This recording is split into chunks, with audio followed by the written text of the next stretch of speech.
Terug naar juli 2021, als koning Willem-Alexander en koningin Maxima voor het eerst sinds de COVID-pandemie weer op staatsbezoek gaan.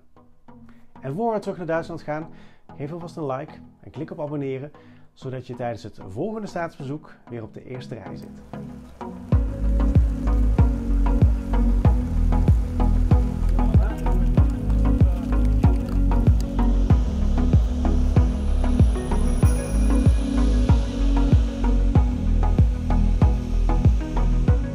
Blij dat het gelukt is om dit staatsbezoek, ondanks de coronamaatregelen, toch door te laten gaan. Het staatsbezoek is eigenlijk begonnen in juni 2013 met een bezoek hier aan Berlijn aan mevrouw Merkel en president Gauck, voordat we naar Hessen en Baden-Württemberg gegaan zijn. En het is echt een staatsbezoek geweest wat 8 jaar geduurd heeft. We hebben heel veel van Duitsland gezien. We hebben ook heel veel 25 verschillende missies meegenomen die op alle innovatie zijn bezig geweest. Dus wat dat betreft heel dankbaar dat het mogelijk was dat het bezoek toch in deze eindfase van corona door kon gaan.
Gut, Sie wiederzusehen. Ich darf Sie hier gerne Begleitgeneral sein. Danke, ja. Ich freue mich. Das ist auch super, wie die das machen hier, dass sie auch gleich die Ehefrau dann mitnehmen, dass sie 2 Begleiter haben. Das ist, ja.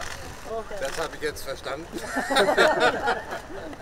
Frau Engelke, Sprecherin? Ich habe meinen Mann zu Hause gelassen.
I am honored and happy to be with all of you today and moderate the ceremony in which we will sign a very important cooperation. Princess Máxima Center in Utrecht and the Haupt Children's Cancer Center in Heidelberg, in short, the KIDS, will be working very closely together. The aim is to provide a better, more individualized treatment with less side effects for thousands of people, of children suffering from cancer.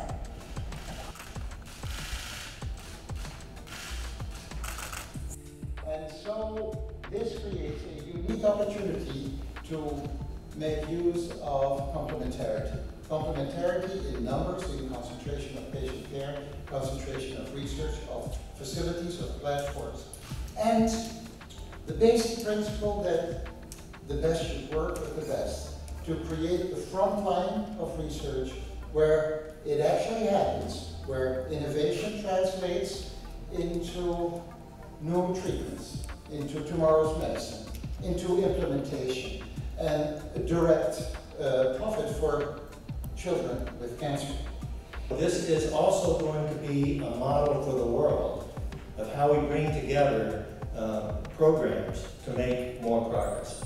And I am confident this will ensure that children will benefit from the remarkable progress in science and medicine that's happening today, and that we will together achieve the summit of curing all children with cancer so that no child shall die in the dawn of life.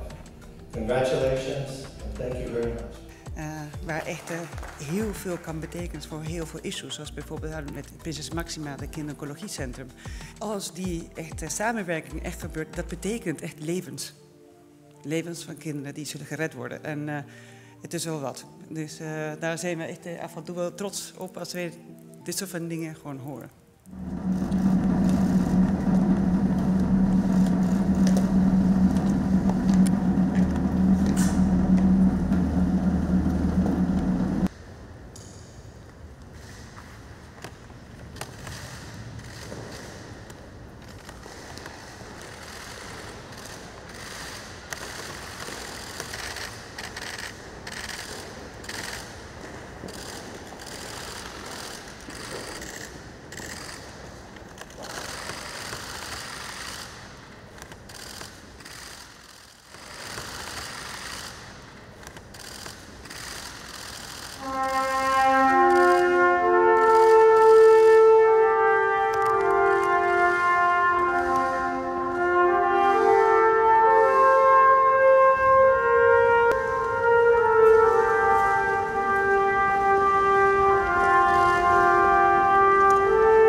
Die Bewegung muss gleich weiter werden.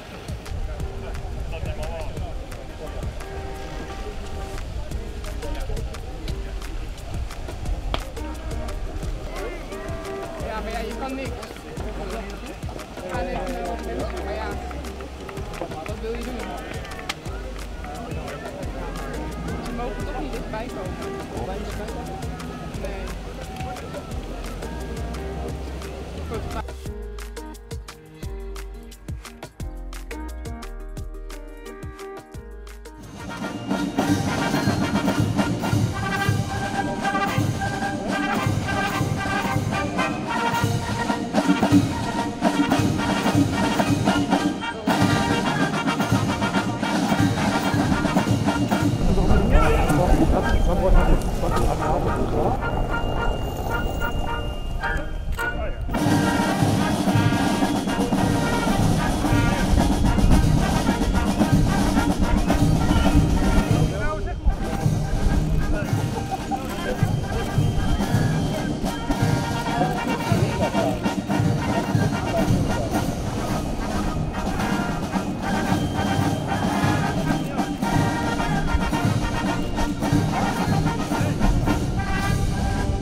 Zeg je? Net op dat ding. Ja.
Majestäten, verehrte Gäste, was für ein schöner Abend und wie schön, Sie wiederzusehen hier in Berlin. Für uns, auch für mich persönlich, ist das nicht nur ein schöner Abend, darf Ihnen versichern, es ist auch ein ganz besonderer Abend. Denn als gute Nachbarn und Freunde, da waren Niederländer und Deutsche es gewohnt, sich häufig, vielleicht sogar täglich, vor allen Dingen ganz selbstverständlich zu sehen. Und das gilt gerade auch für Sie beide persönlich.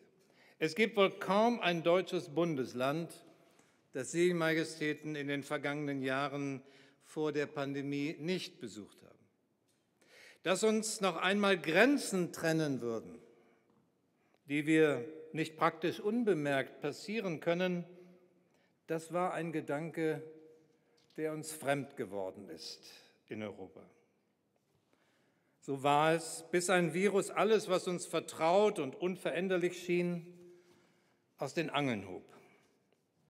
Wenn ich also sage, ich freue mich sehr, Sie heute Abend bei uns zu wissen, dann seien Sie versichert, unsere Freude über die Freundschaft zwischen Niederländern und Deutschland ist riesengroß. Es ist, auch das wollen wir nicht vergessen, eine kostbare Freundschaft. Wir wissen, dass sie aus einer Bereitschaft zur Versöhnung gewachsen ist, die nicht selbstverständlich ist und die wir nach allem, was Deutschland seinen Nachbarn, den Niederlanden und seinen Menschen angetan hat, nicht erwarten konnte. Gemeinsam haben wir heute Nachmittag, Majestät, das eben erst eröffnete Anne-Frank-Zentrum in Berlin besucht, eine Partnerorganisation des Anne-Frank-Hauses in Amsterdam. Es wird weltweit wohl nur wenige Menschen geben, die das Bild und den Namen Anne Franks nicht kennen. Annes Geschichte, ihr viel zu kurzes, glückliches Leben mit ihrer Familie in Frankfurt am Main, ihr Leiden unter der nationalsozialistischen Gewaltherrschaft, die Zeit, in der die Familie Schutz und Aufnahme in den Niederlanden fand und schließlich ihr gewaltsamer Tod im Konzentrationslager Bergen-Belsen. Diese Geschichte heute nochmal erlebt, hat uns verstehen lassen, dass hinter der abstrakten Zahl jüdischer Opfer des nationalsozialistischen Rassenwahns in Europa, dass dahinter 6 Millionen Menschen stehen, ausgelöschte Leben und Biografien. Jedes dieser Leben ist einzigartig, jede Lebensgeschichte ist einzigartig. Doch um verstehen zu können, was geschehen ist, brauchen wir einen Namen, ein Bild, eine Geschichte. Anne Frank hat sie uns gegeben. Wir sind Erben ihrer Erzählung. Sie ist ein Teil unserer Geschichte, eben der gemeinsamen Geschichte unserer Länder. Und wir sind dankbar dafür, dass wir diese Erinnerung an Anne Frank heute gemeinsam bewahren dürfen und bewahren können. Majestäten, seien Sie uns deshalb herzlich willkommen in Deutschland, hier in Berlin und hier im Schloss Bellevue. Ich bitte Sie nun, verehrte Gäste, das Glas zu heben auf das Wohl Ihrer Majestäten König Willem Alexander der Niederlande und Königin Máxima, auf unsere guten Nachbarn, die Niederländer, und auf die Freundschaft unserer beiden Länder. Herzlichen Dank.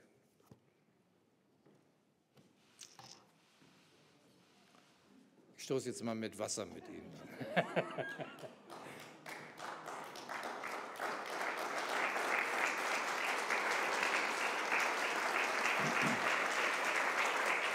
Prost.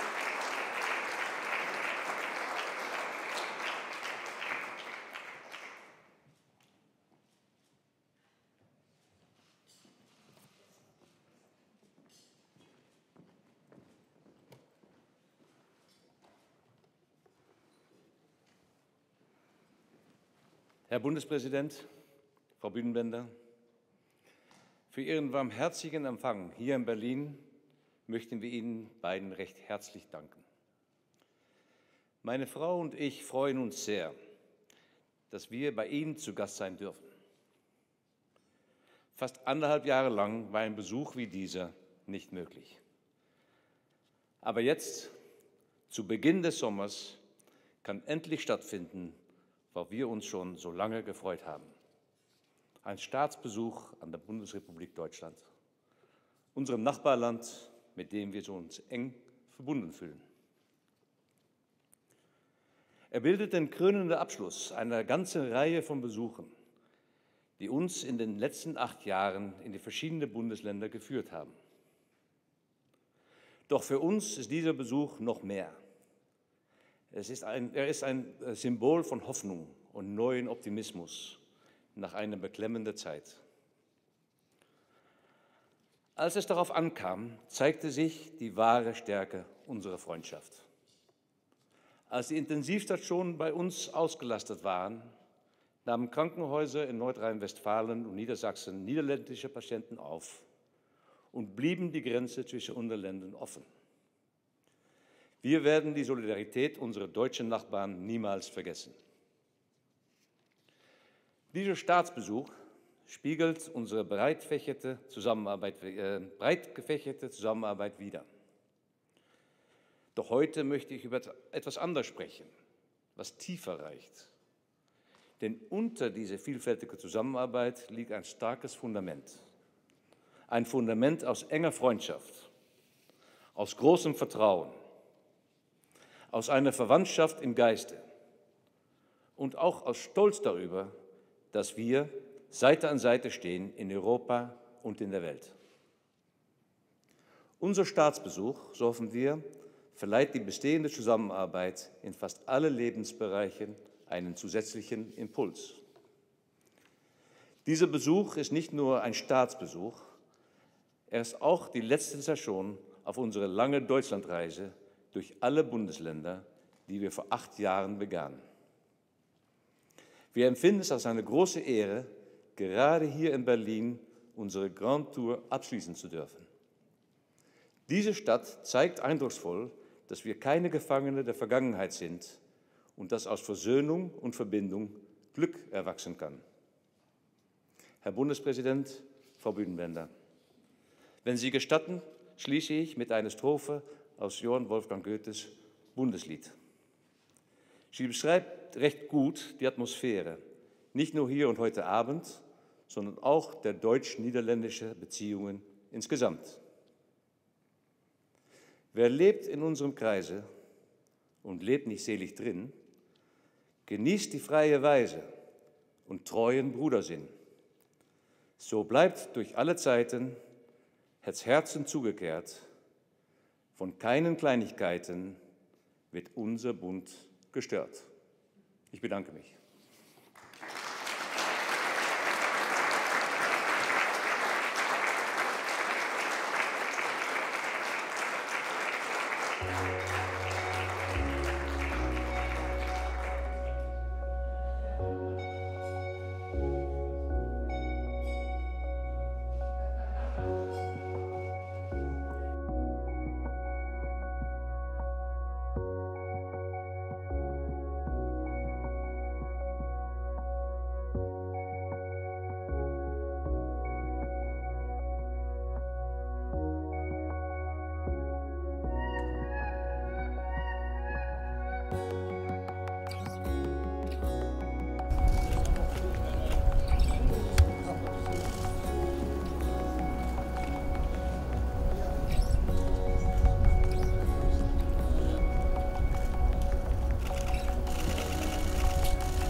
Ja, warm natuurlijk wel, ja. En uiteindelijk kun je misschien een keelstukken uitmaken. En ik ben een beetje 2 weken. Het systeem wordt geborduurd om het stevig te maken. En het is tegelijkertijd dan ook het patroon van de broek. Ja, ja, ja. Als je dit dan past, dan een heel lang proces. Er wordt een tuintjes gemaakt. Dan in een onderzoeksinstituut tot een soort vlies ontwikkeld. En daar overheen wordt dan weer wat geborduurd, omdat het niet zo stabiel is. En van die heel stevig, niet textiel. Ik vind deze wat fantastisch. Ben je nog van links of niet? Huh?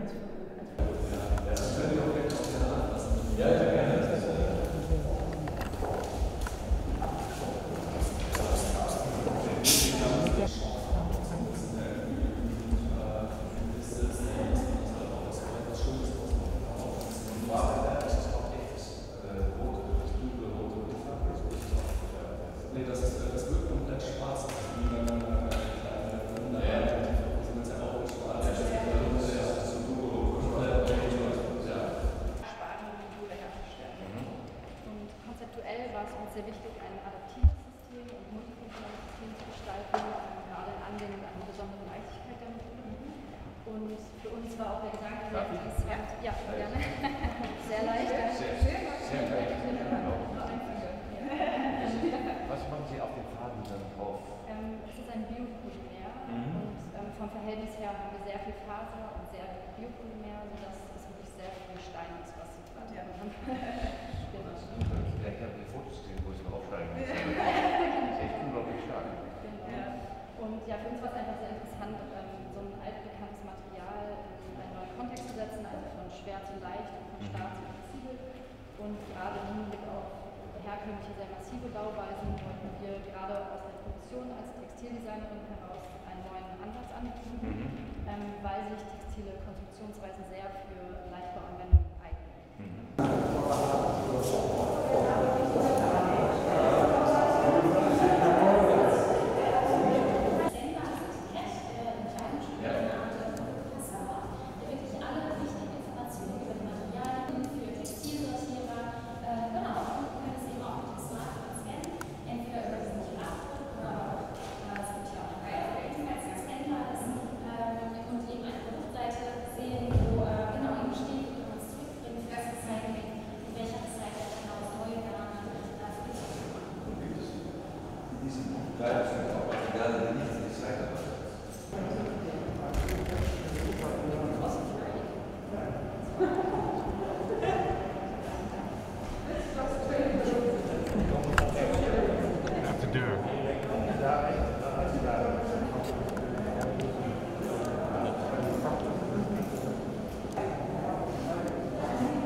Was für ein Glück, dass die Niederländerinnen und Niederländer beides für uns sind.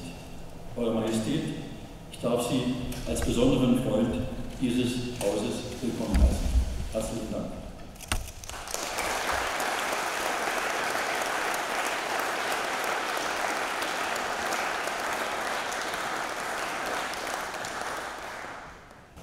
Dieser Staatsbesuch ist jedoch kein Abschluss, sondern ein Glied in eine lange Kette. Kein Schlusspunkt, sondern ein Beginn von etwas Neues. Wir werden die Entwicklung in den Ländern in den kommenden Jahren weiter aufmerksam verfolgen. Und es wird uns eine Freude sein, auch künftig ansprechende deutsch-niederländische Initiativen und Innovationen zu unterstützen, mit Besuchen oder auf andere Weise. Ich hoffe, dass wir uns dann wiedersehen. Die Pflege unserer vielfältigen Beziehungen liegt uns sehr am Herzen. Ich danke Ihnen.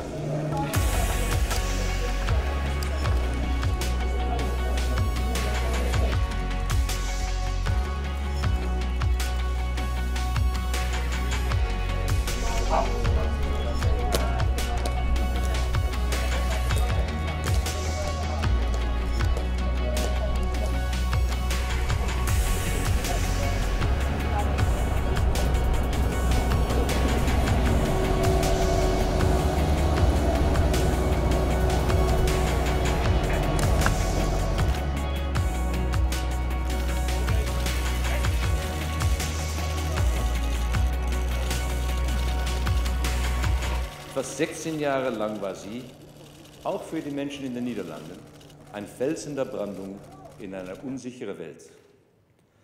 Sie ist den Holländern ans Herz gewachsen. In ihrer Rede zu unserem Befreiungstag, dem 5. Mai, ging sie schwierigen Themen nicht aus dem Weg.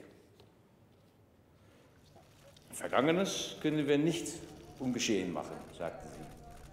Daraus die richtigen Lehren zu ziehen, das jedoch können und das müssen wir.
Der Bundespräsident, seine Exzellenz Herr Frank-Walter Steinmeier und Ihre Majestäten, König Willem Alexander und Königin Maxima der Niederlande.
Ja, dank voor uw komst vanochtend. Aan het begin van deze laatste dag van staatsbezoek willen we toch heel graag onze ontsteltenis kenbaar maken voor de verschrikkelijke aanslag gisteren op Peter R. de Vries. We zijn zeer ontdaan hierdoor en wij wensen alle die hem dierbaar zijn heel veel sterkte vandaag en in deze moeilijke tijden. Ik begrijp ook dat onder u directe collega's van hem mensen er echt door aangedaan zijn en wij staan ook naast u, want het beseffen dat als er een collega dit gebeurt, dat moet echt verschrikkelijk zijn. Het is Peter R. de Vries was natuurlijk een journalist, een bijzondere journalist, is een bijzondere journalist. En dit was een aanslag op de journalistiek. Hoeksteen van onze rechtsstaat. En daarmee ook een aanslag op de rechtsstaat. Helaas heb ik verder nog geen details wat er nu precies aan de hand is, maar toch wilden we heel graag dit moeilijke moment met u delen. Dank u wel.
Wo hast du die gefunden?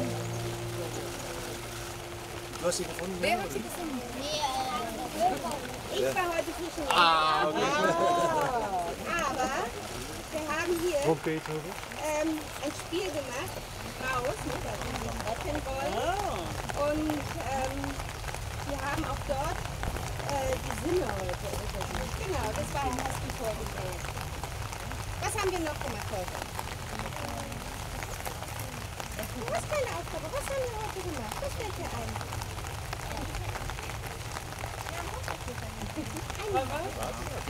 Ein Wasserkäfer. Ein Käfer im Wasser. Ja. Den haben wir in die Becherlupe genommen. Und welche Lupen And then you can count how many. Und dann könnt ihr die Beine zählen. Gezählt? Yes. Du hast ja festgestellt, dass es 6 Beine gab, oder nicht? Ja. Also, und ganz normale Lupen, womit wir Blätter und okay. Wir haben ja auch noch ein bisschen Zeit heute, noch länger zu machen. Die Kinder möchten auch wiederkommen hierher und dann machen wir weiter. Es gibt so viel zu erleben immer.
Hallo, bitte.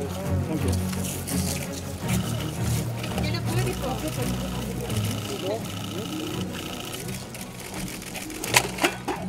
Gaat het? Ja, sorry. Ja, dank u wel. Your